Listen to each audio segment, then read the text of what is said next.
Hey, everybody, just to let you know, Heather and I were talking about a week ago, and we just decided to do a podcast together. We don't know what it's going to look like or what the name of it is, but we decided to record something because our conversations are so awesome. So, Heather, what are we going to cover in today's episode? Today, we're going to share our individual grief stories and what led us to do the work we do. We are going to attempt to tackle that very prickly and uncomfortable subject of grief and growth. And we're also going to share tips on how to calm your nervous system. You're going to share one, I'm going to share one, and Yep. give people something to walk away with and do. Make sure you listen to the end because those tips are really good, but they're at the end. So, listen all the way through. Don't Awesome. forget to hit the subscribe button if you think this is something you want to hear more of. And feel free to give us feedback in the comments below. Like Jason said, right now, this is a work in progress, and your input can help guide us to give you what you need. Yeah. And also let us know what you want us to talk about so that this way we have some topics that we can, talk about.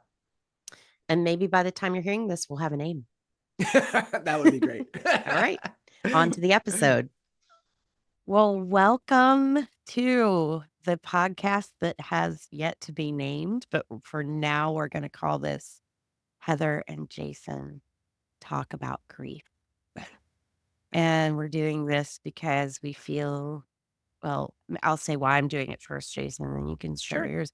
Feel that sharing stories is really at the heart of um, tending to your own grief, is knowing you're not alone in it, even though each of our stories are so different. So I'm Heather Stang.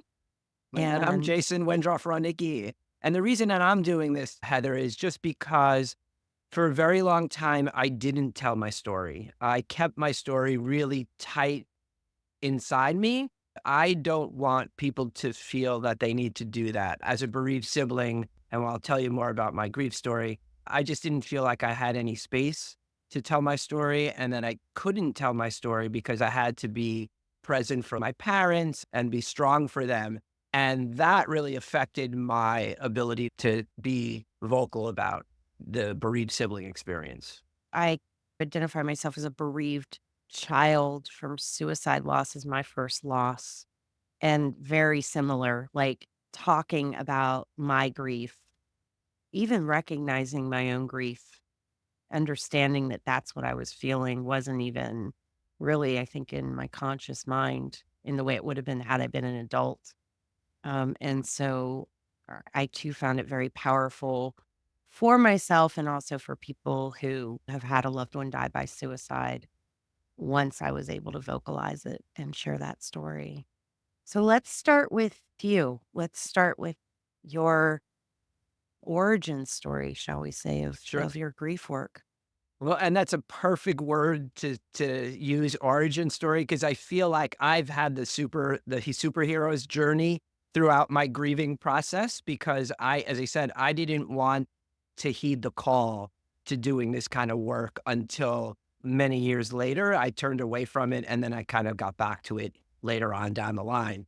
It started, my sister Lauren died in a car accident in 1998. As of the recording of this, it's been 25 years since she's passed. She was 24 when she died. Uh, and as a bereaved sibling, I just heard all of these social messages of you have to be strong for your parents.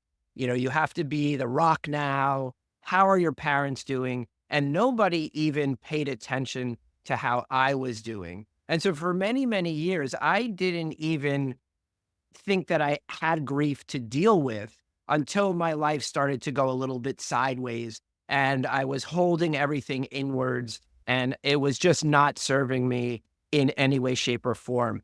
Professionally, I was planning on going to be a clinical PhD in a traditional form of therapy, but when Lauren died, I realized that that wasn't going to serve me anymore. Just talking about it was not the thing that was going to get me to deal with my own grief because it was just, for me, it was just talking. I needed something more, something more. And at that point, I was just starting to practice yoga and do things like meditation. And those were the type of tools that I needed to help me get in touch with how I was feeling and to change the way I was even just looking at the world in general. So those things had a huge impact on me and on my grief journey. So I started really just to dive into it and get to know more about myself and see how my sister's death really affected everything that I was doing. I was doing a lot of personal development work and all those types of things. So then that's what kind of speared me and guided me into helping teach other people how to use those same tools that have helped me so much. In fact, like right now, I'm 52 years old, and actually 53, sorry. I don't even know how old I am. I'm 53 years old, and I'm probably in like the best shape in my entire life. And that all came out of my sister's death because I realized that I needed to get my physical health in order to live a healthy lifestyle and a long, healthy lifestyle. I was going to ask you how old you were when Laura died, and you just helped me do the math. So you were like in Yeah. your early 30s. And the reason why I'm curious is because how you relate to grief changes as you go through life, as you hit certain life milestones. So, like, grief as a child is different than Yeah. someone who's in their 20s or 30s or We were 2 years apart. So she was 24, I was 26. And at that point, I was just like trying to come into my own. Like you're figuring out life at 26, right? I graduated college, figuring out what I wanted to do. And then whammo, like my whole like world shifted and changed. And that's an interesting time because you brought up something that I think is so important is the messages that bereaved siblings get from friends, from family, from parents, from counselors. So you're in your early 20s, and sorry, my math was wrong earlier, but you're in your early 20s, which is a time where you are forging your own path in life. Yeah. And you are coming back to tending to family, tending to grief as a sibling, which both of my parents, by the way, are bereaved siblings. So I've gotten to hear their experience many times. But that message of you need to be strong for the family. And it's often your grief doesn't get acknowledged, which I'm going to throw in one of our fancy thanatology grief therapy terms. It's disenfranchised, which means it's not socially supported or sanctioned because there are many different reasons why grief gets disenfranchised. So I think it would be helpful if you want to go there to kind of talk about what that felt like for you if you can go back to 24-year-old Jason. Yeah, it was very isolating, to be honest with you. Like there were no models, there were no resources back in that time. There were no books or podcasts weren't even a thing back then. So like I felt like I was on my own to do this alone. In fact, the Compassionate Friends did have a sibling support group that was sort of in its I want to say it's in its infancy stages because I went to a couple of meetings and everybody in the meeting had lost their sibling within 6 months. So there was no one with experience with grief or a season, like we call them seasoned siblings, bereaved siblings that have had years of learning to deal with this. So we were sitting in the room and we all lost our siblings around the same time. And so it's like, what did I have to learn? Nobody knew how to kind of move past and grow from this. So, and I did look for other support, but there were no books, there were no resources other than the traditional situation, like church and temple and religious facilities. And I didn't think that wasn't really going to serve me either. So I really felt like I was on my own with this. So I made a commitment to figure out how I was going to move forward, how I was going to grow from this challenge that was presented to me. So just to clarify, I know yoga and movement and self-care is a huge part of your story. So I'm not sure if I understood correctly. Were you already doing that personal growth work, or did that personal growth work come out of your loss experience, or was it just kind of a kismet that happened? All right, so that's a great question. So I was practicing yoga and doing it before Lauren passed, but it was more just for the physical practice of it. Like the yoga teacher would say things like connect with the spirit and connect with the universal energy and connect with things that are greater than yourself. And that didn't make sense. It made sense, but I was like, yeah, whatever. Let's just move, and I want to build up strength, and I want to kind of lean down a little bit. I want to build up muscle and flexibility.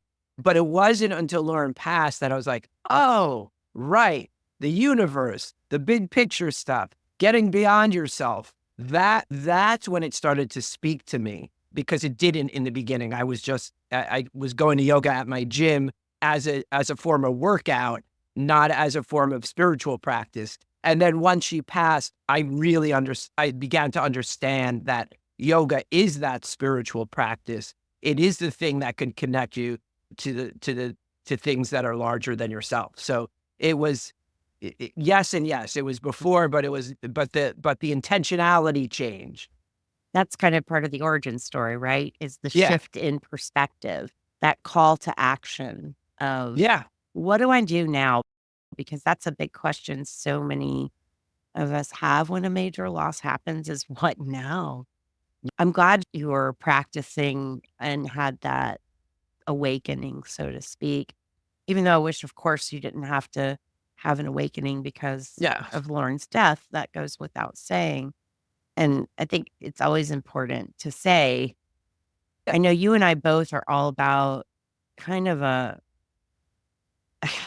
first coping with the pain of the loss, right? Tending to the Right. heart of it, learning Mhm. how to live in this new world, but ultimately using this experience of having to turn towards yourself and take Yeah. care of yourself through the deepest pain as a chance to live fully again in honor of the person or with the memories of the person and for yourself. Yeah, and I want to say though, for me, and I know people in the beginning stages of their journey will this gets a little prickly, but Yeah, it does. really finding the gifts in your challenges, in your struggle, right? Like that's where, like in the beginning, I was a mess. I was overeating, over drinking, like doing all of not taking care of myself. But there are a lot of gifts that came out of my grief, and I'm seeing it, and I want to use the word blessing, like, because that's it's really a blessing, because the direction I originally saw my life was I was going to work 9 to 5 in a traditional job, do the 401k and 2 weeks of vacation every year. And I tried that, and I felt dead inside when I was doing that. And it wasn't until Lauren passed that was able to step into my courage to do things differently, to do things out of my comfort zone, to do the things that like I wasn't taught as a child, as like that I could do. Like I could be an entrepreneur, and I can work for myself, and I could find the passion and the income like combined to be able to do and survive and thrive and do something on my own. And if Lauren hadn't passed, I don't think I really would have ever been able to come up with that. I wouldn't have had the reason to go out on that limb. Yeah. Yes. This might be a good time for us to talk about, because you use that word prickly, and I think that's so important. Like there's a right timing Yeah. to talk about how grief changes you, which in some ways it can change you for the worse. You can be jaded and cranky and angry, and all that is very, very valid. And also you learn how to do these things that you wouldn't have been forced to do. Like you're not choosing grief. Nobody chooses grief. And yet sometimes we're surprised by how we turn out further down the Yeah. road. So I just want to put this disclaimer in, because I know both you and I believe it. Like this isn't about toxic positivity Oh, no, where not we at are all. pretending like this is not transactional. None of us would want to trade our loved ones for growth at all. No, right. And nor is it about spiritual bypassing, which happens a lot, where it's like, oh, I'm just going to do my yoga practice and ignore the hard feelings and the anger and the hurt. And that's not it either. It's about learning to hold those difficult feelings in a sacred way. Yeah. And I've had an off days. Like I would say generally, like I'm pretty upbeat and positive. Like that's just who I am. I even have these moments where I'll go through like social media and look at some different grief, um, look at some different grief IG profiles and stuff.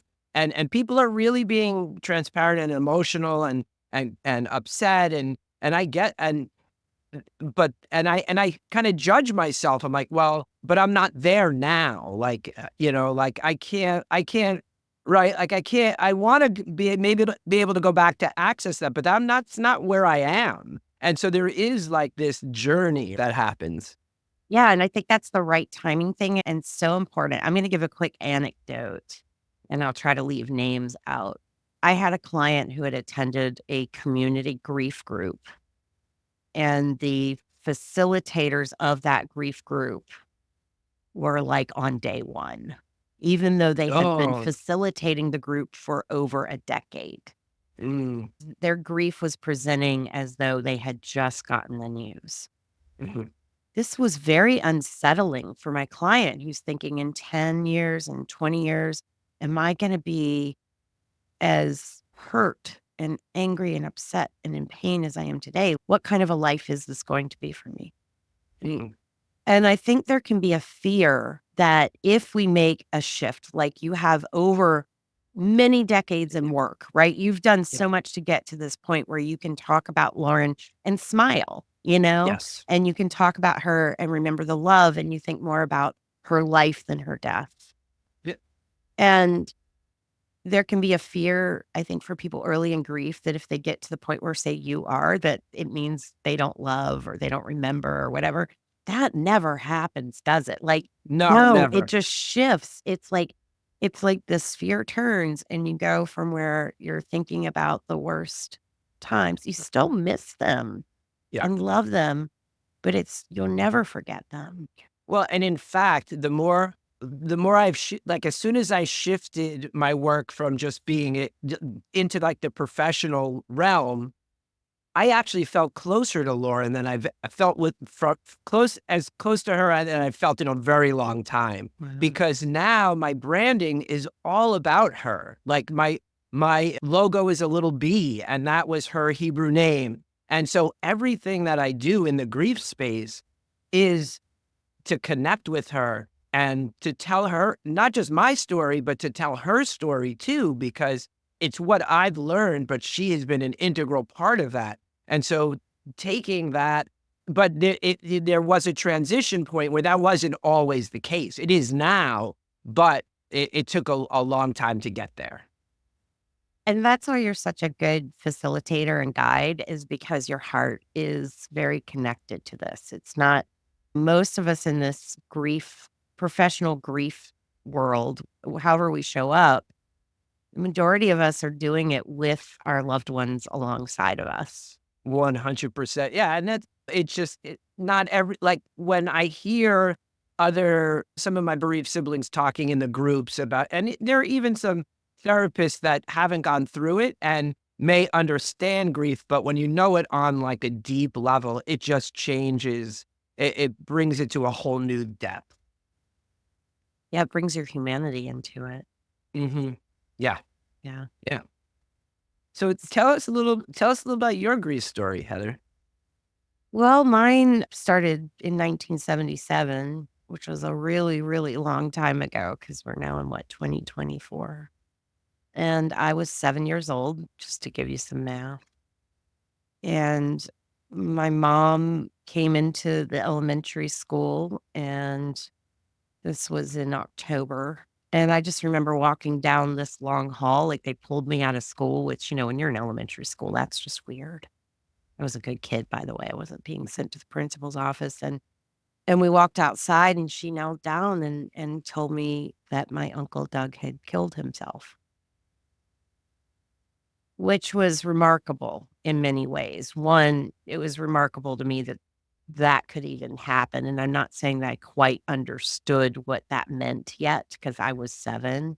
But it's also remarkable that my mother was honest, because I think there can be a fear of letting children know what's really going on. And I don't know, my mom vaguely remembers that conversation, and I don't know if she consciously chose to tell me that or if she was using those words to kind of wrap her own head around it. But we got in the car, my bags were packed, and we drove to North Carolina to my grandmother's house. Mhm. This was understandably a very difficult trip. My father's brother had died probably about 5 years earlier. I don't remember Uncle Don well. I was probably 1.5 or 2 years old. So both of my parents at this point are bereaved siblings, and all 4 grandparents are bereaved parents. I was an I am an only child, and so I didn't know it at the time or understand it at the time, but this took away any future connection I would have with an adult in my family that wasn't a parent. You know, like when people talk about their aunts and uncles, I just feel like, oh, there's just this like something's missing, not having that, not having cousins. I have no cousins. And I understood at that very young age what despair was. And it's not surprising that I was a goth kid in high school, right? I mean, it's like I was just primed for that. And I talk a lot, especially around the holidays, about disenfranchised grief and disenfranchised grief in the family too, and sometimes we Mhm. we do it to ourselves. And because it was a holiday season, we did go back to my grandmother's for Thanksgiving, and it was the most awkward time.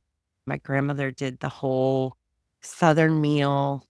She cooked the whole big meal. She pretended like everything was fine, and everybody knew nothing was fine. And from then on out, like from that point on, holidays became this very forced happiness, forced joy, where we just are supposed to act like we're happy. Yeah. And my grandmother, to cope with the fact that she lost her son in such a horrific way, she came up with a story that he had been shot.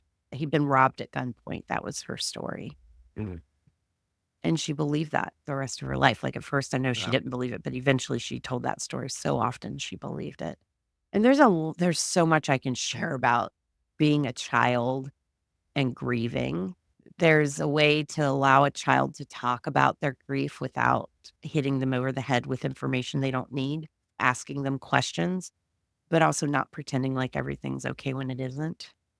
Yeah. And I think feeling that suffocation of not being able to ask questions and say what I felt was hard. It also led to me believing Doug was alive for about a year, which when you're 7-year-olds developmentally don't understand necessarily yet that death is permanent around maybe they start to, but they're 8, 9, I think around 9 is when they get it. So, yeah, I thought he was, like, still living in Alaska and they'd made a horrible mistake, but I couldn't talk to people about this, so I had this whole fantasy world.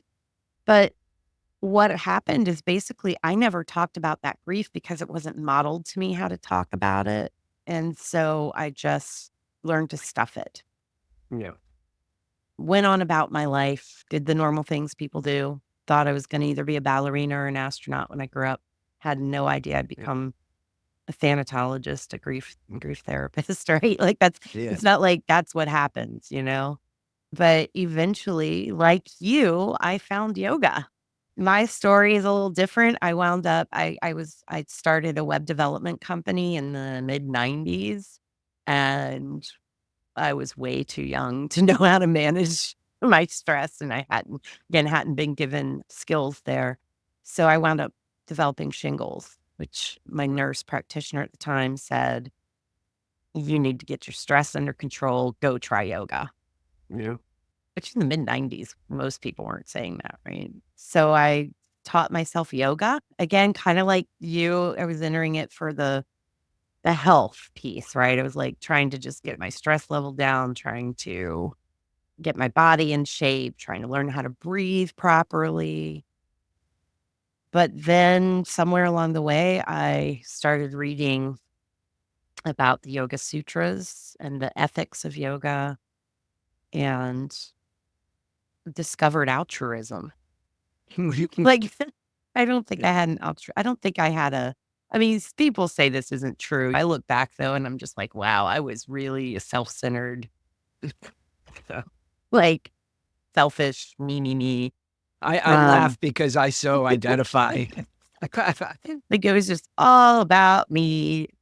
And then I'm reading this stuff, and the yoga works. Like it works on a subtle level. So I'm reading it, but also I'm sure the breath work and slowing down, like that was changing me without me knowing it. And I wound up deciding around the same time to, after a Phoenix Rising yoga therapy session that I had up at Kripalu, I decided to sell my business and become a yoga therapist, which, by the way, people thought was nut. I just won Entrepreneur of the Year in my county for my business. They're like, "You're doing what? You're gonna do yoga?"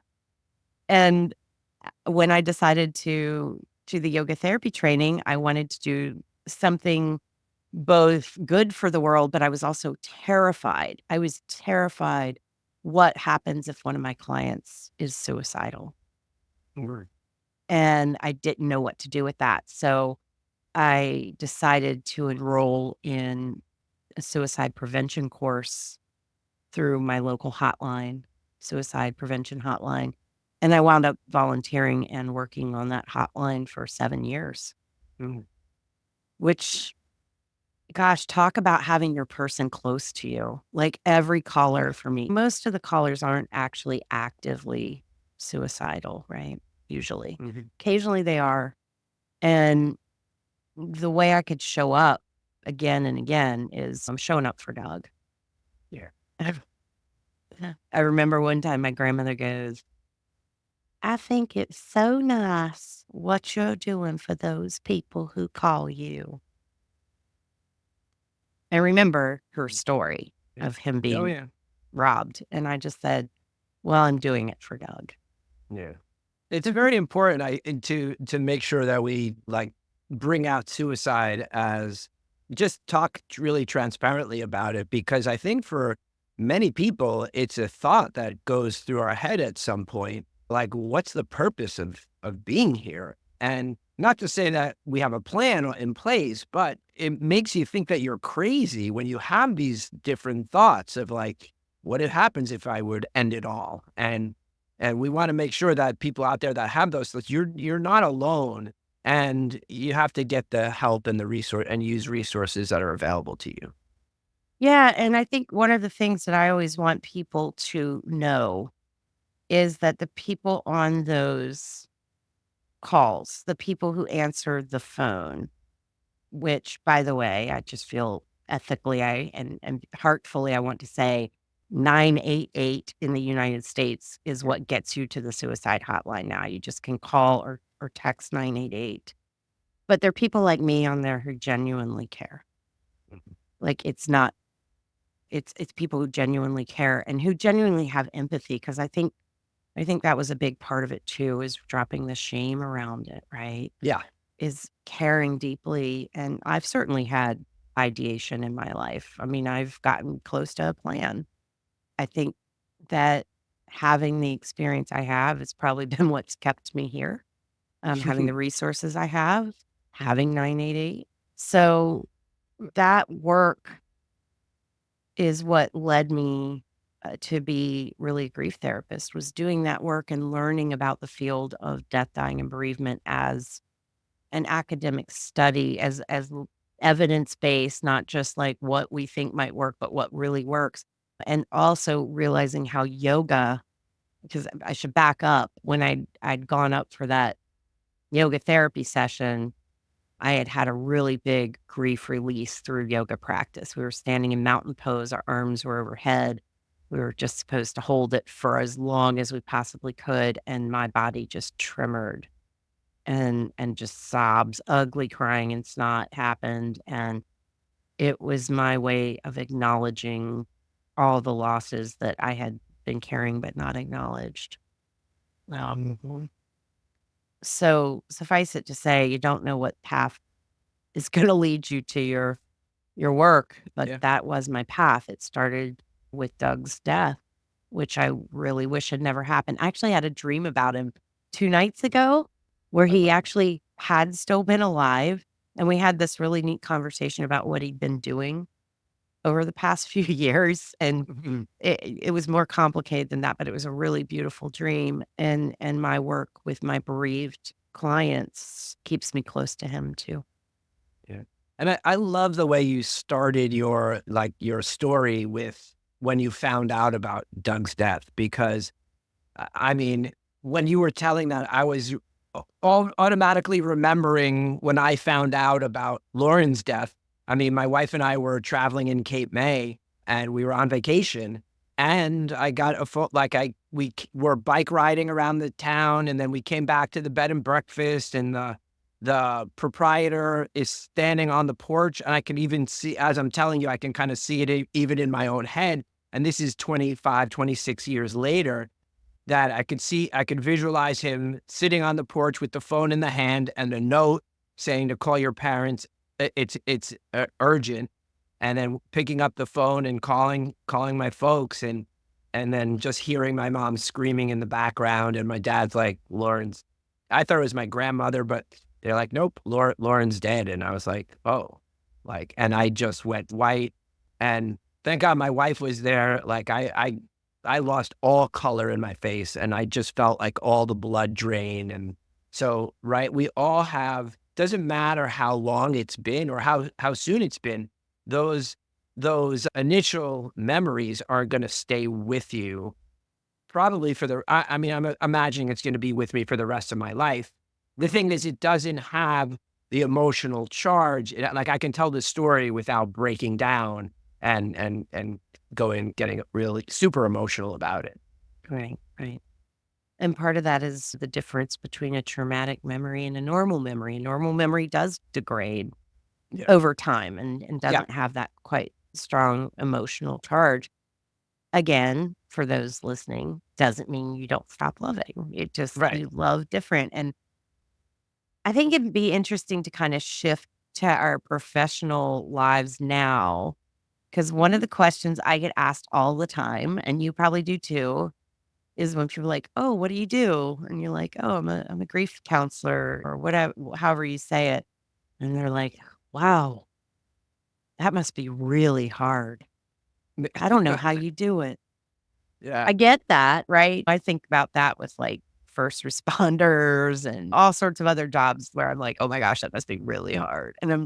But we all have our reason, like why it's not as hard as you would think. And so let's invite you, like, Yeah. what is it about working with grieving people who you sometimes meet pretty closely after the worst day of their lives that allows you to continue to serve and be healthy yourself and have the energy to show up and hold space? Yeah. So for me, it's definitely remembering that it's their story and not my story, right? They're just at the beginning, and I do see them as the beginning in the beginning of their growth journey. So so it's not something to shy away from, but something to kind of lean into.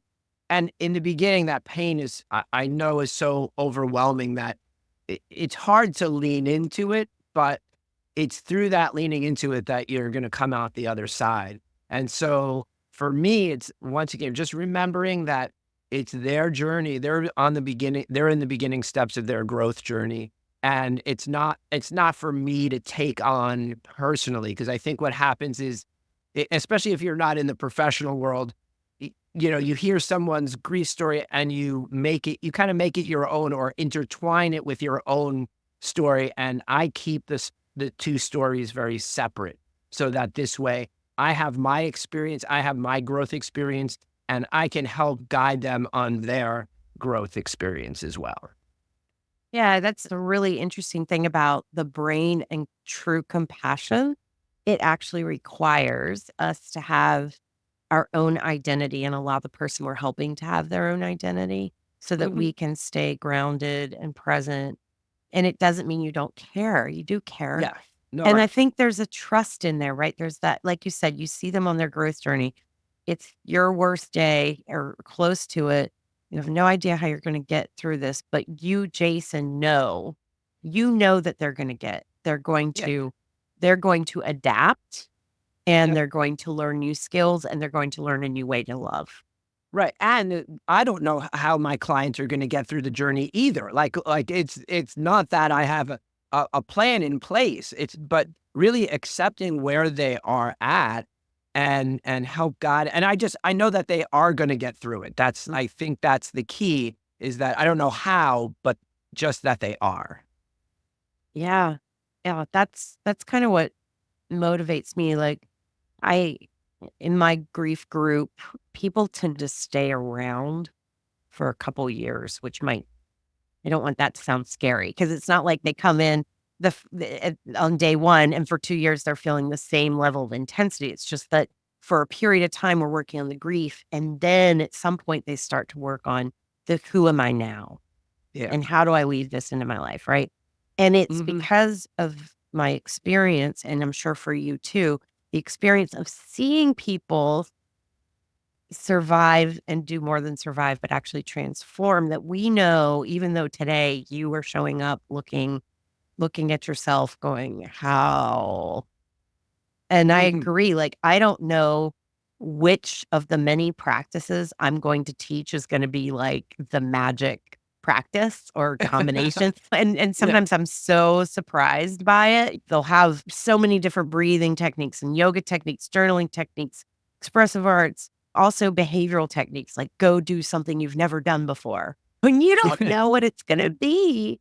And then they come to you and they're like, I had an epiphany while I was eating in this restaurant I'd never eaten in before. And you're like, that's why I do this work, you know? Yeah.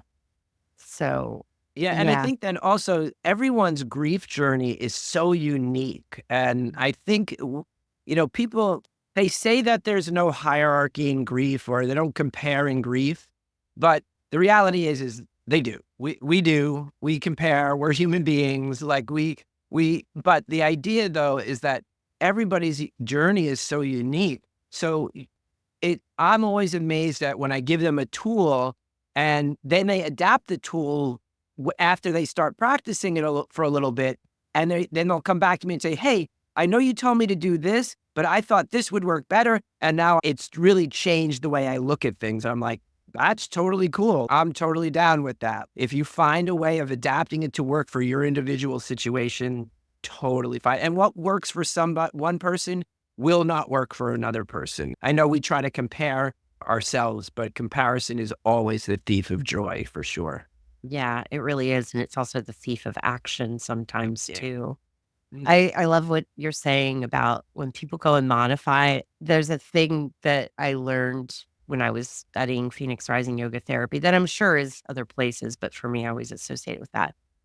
And when they were training us to be a yoga therapist, it was not so much about how perfect we were, because that wasn't even a part of it in how we did the work, but it was our ability to self mentor during the work.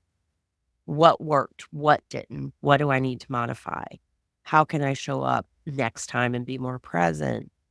And that's what I feel I'm teaching clients to do, is to self Yeah. mentor themselves through grief. Mm. Because as much as we wish someone would show up and tell us exactly what we need to do, and you and I give guidance that is supportive enough to help you feel like you know what you can try and what your next step is, but broad enough that you can go and do it backwards from how we gave it to you. And we're still going to be like, wow, look at you trying this. And how did that work for you?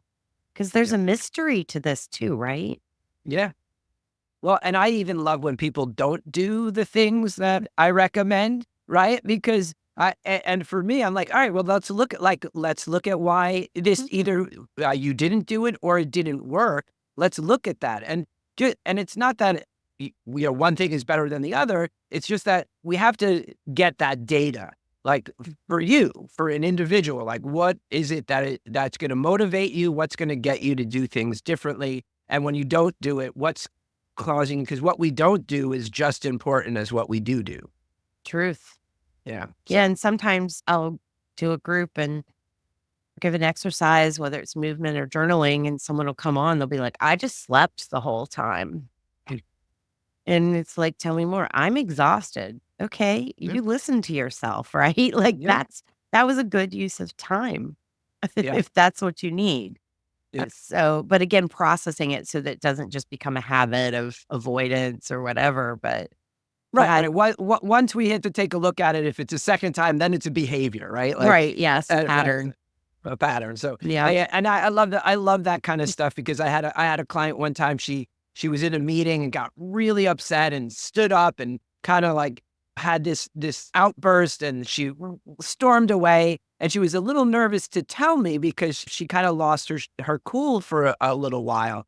And I was so, like, she told me, and I was so excited because this is a person who doesn't stand up for herself. And the fact that she stood up and had this outburst, I'm like, it may have not have been elegant, but at least she stood up for herself. And so, like, it turned into, I'm scared, into like, let's celebrate that, because like, if you don't stand up for yourself, nobody's going to stand up for you. So when she did that, I was absolutely thrilled, because knowing her journey and knowing the issues that she's dealing with, this was her getting out of her comfort zone. And I was so excited about that.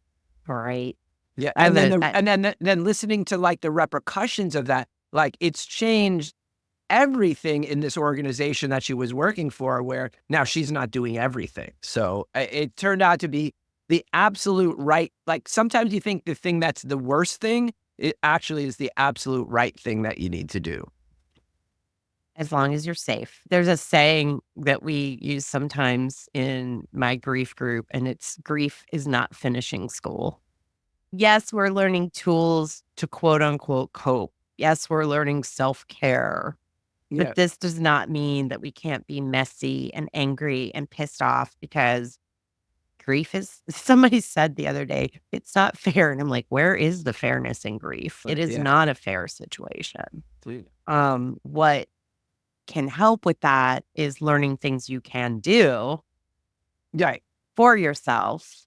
But we're not looking to say that it's fair or good or welcome or any of that at all. And I love that your client stood up and spoke her truth, and that her throat chakra felt good after. Yeah. Oh, 100%. Yeah. Yeah. And it was so good for her to do that. Right? It was so good for her to do that. Yeah. That's awesome. I feel like we should give a tool to people. It's great talking, but I like the idea of having people to go home with something that they can utilize immediately. Just visualize your face and the compassion that Jason radiates, and everything will be okay. Do you want to start? Yeah, sure. My thing is deep breathing, like, because of the way it affects the nervous system. I'll give you a little kind of deep breathing lesson, because most of us don't really know how to do that.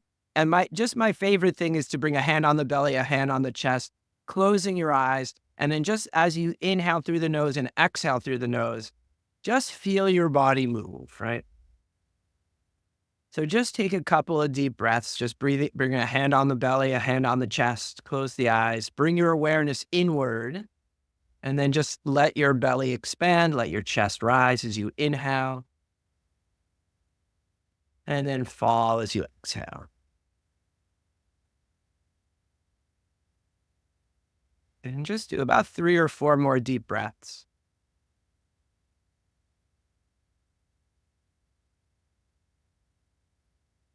Just hearing the sound of your breath at inside. Because all that we need is within us just right now. Good. One more deep breath in.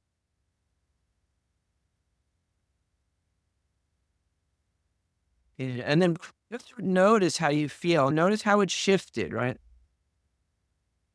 Yeah. That's probably one of my favorite tools. Simple, right? Can't make it too complicated. You're always walking around with your breath. You don't have to, like, I know some of the breathing techniques get a little complicated, but for me, that's just a simple thing that people can do just right off the bat. Well, you knocked me out. I want to follow up with one that could even be tacked onto what you just offered. I'm going to share the self-compassion mantra that I enjoy doing. And so you can write your own. And actually, I have a guided meditation I do in my grief group to do before to kind of come up with your own. But you can just pull one out of the sky, or I'll give you a suggestion. But really, you could do what you just did with Jason. You've got your hands on your heart and on your belly, and maybe you keep your hands there, or maybe you drop your hands. It's totally up to you. But I like to keep my hand over my heart. And this is a mantra that I believe I heard from Tara Brach first, but I'm not really sure, but it's what I use. This is hard, and I'm doing my best. This is hard, and I'm doing my best. You're speaking to yourself with kindness and compassion. And I will admit that some days, the second part, and I'm doing my best, doesn't feel particularly believable. And so then I just say, this is hard. And it's an acknowledgement of all that you're carrying without an expectation that you change. Because part of grief work is just accepting yourself as you are. And then when you have the energy, choosing to do something different. And I think following that on with the deep breath work, you get into that. The breath work brings you home to yourself, and then those words of kindness connects you. Yeah. And we're saying mantras to ourselves all the time, every day, every minute of every day, right? But do you have it's taking that conscious action of changing the mantras that we're saying to ourselves, the negative self-talk, the I can't do this, this is those kinds of things. And so picking a conscious mantra, I think, is really important. And to have that compassion. I have a bereaved sibling that used to say, be gentle with yourself, right? That I just loved, that's right. Just be gentle with yourself as you're going through this process, and know that you're going to get through this in your own unique way. There's no Yes. way of doing this wrong. And if you want some help, there's a couple people on here who Yeah. have some ways to support you should you choose that. So Jason, how do you support people, and how can people find you? Yeah. So the easiest way, I keep everything on my website, www.somaticgrieftherapy.com. I do one-on-one work. That's what I love, the one-on-one work, but I'm just starting into doing some group sessions as well. I have an online course, a DIY course that can help you get going too. So that's what I've got right now. And check the website because things are changing. I'll be coming out with a book in December. And so I have a lot of projects kind of in the works. So, and what about you, Heather?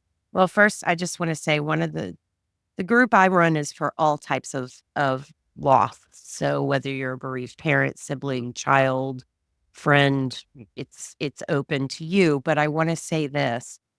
I think for certain types of losses that get disenfranchised, often such as sibling loss, it is really helpful to be with other peers. Yeah. And so if you are a bereaved sibling, you are more than welcome to come to my group, which will be very different than Jason's. But I think it's important to be able to hear, because there's just similarities in those stories.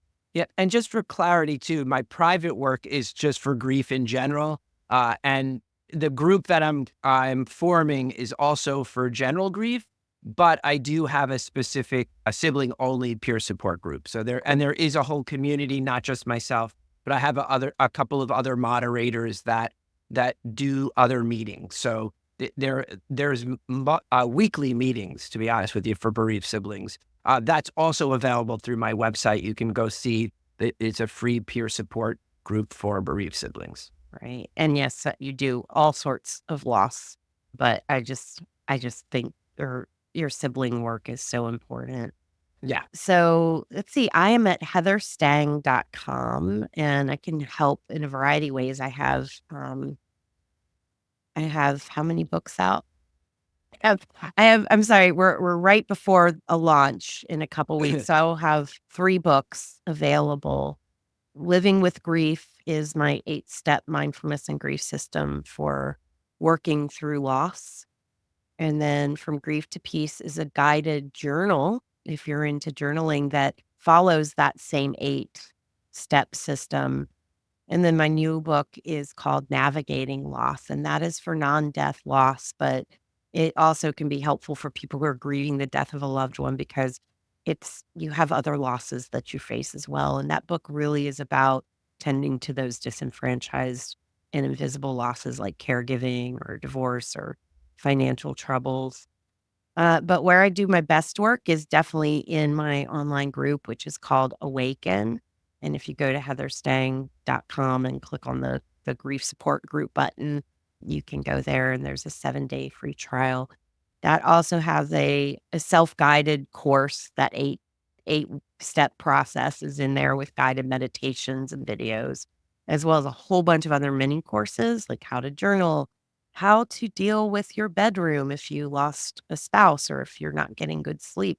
And then we also have several meetings each week where I teach techniques and where you get to share and connect with the community. And so that's heatherstang.com. And you and I are going to help because this is our first one of these Yes. together. But what you all This- don't know is Jason and I get together a couple times a week with another one of our grief friends and we talk. And Yeah. one day we were just like, we need to be sharing these talks.